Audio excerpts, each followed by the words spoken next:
My name is Lila Warwick, and this is how I went from wiping wine off my face to claiming the empire that once labeled me worthless.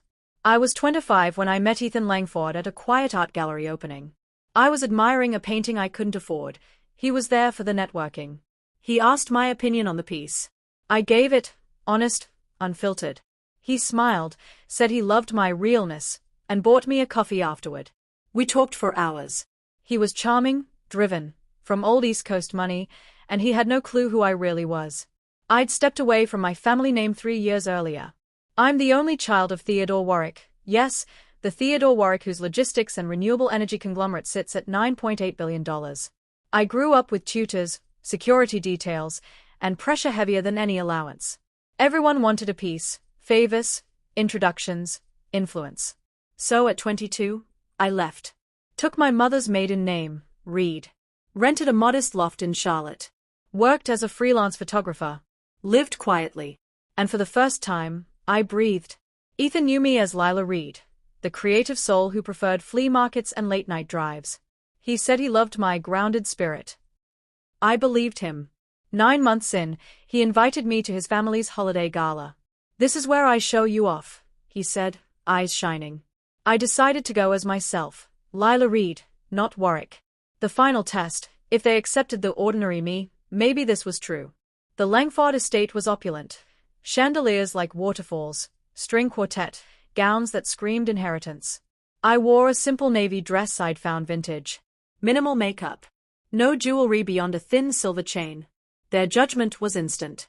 Victoria Langford, platinum blonde, dripping diamonds, looked me over like I'd wandered in off the street.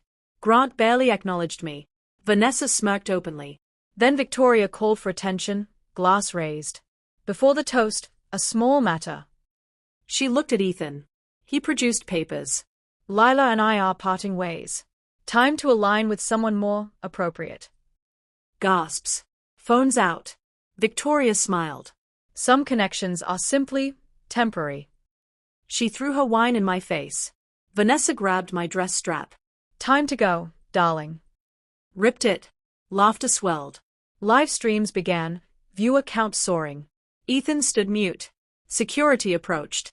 I signed the breakup agreement, prenup style, leaving me nothing. They gave me $200 for the ride. I walked into the December chill, soaked, shaking. But 5 hours earlier, everything had shifted. I'd been at a diner when my phone rang, private number. A steady male voice, "Miss Lila Reed? This is Malcolm Pierce, executor for Theodore Warwick's estate." "Wrong number." "No," he said. "You are Lila Warwick. Taken from a hospital at birth. Your father never stopped searching. Details no fraud could invent. My freckle pattern, my mother's ring, hospital logs. Theodore died 4 weeks ago.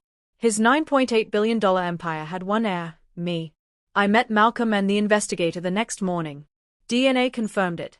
Theodore's brother Malcolm, different one, had mismanaged, embezzlement, shady contracts. Revealed too soon, he contests. I stayed hidden. Learned the empire. Waited.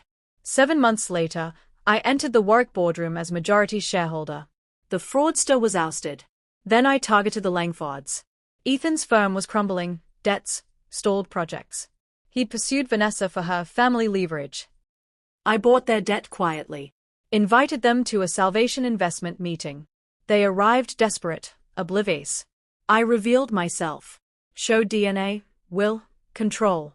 I called the loans. Exposed Grant's embezzlement, arrest. Victoria's hidden addiction debts, public ruin. Vanessa's fraud at her foundation, career ended. Ethan begged. On his knees. I offered him associate analyst, entry level. He took it. Some call me merciless. I call it measured.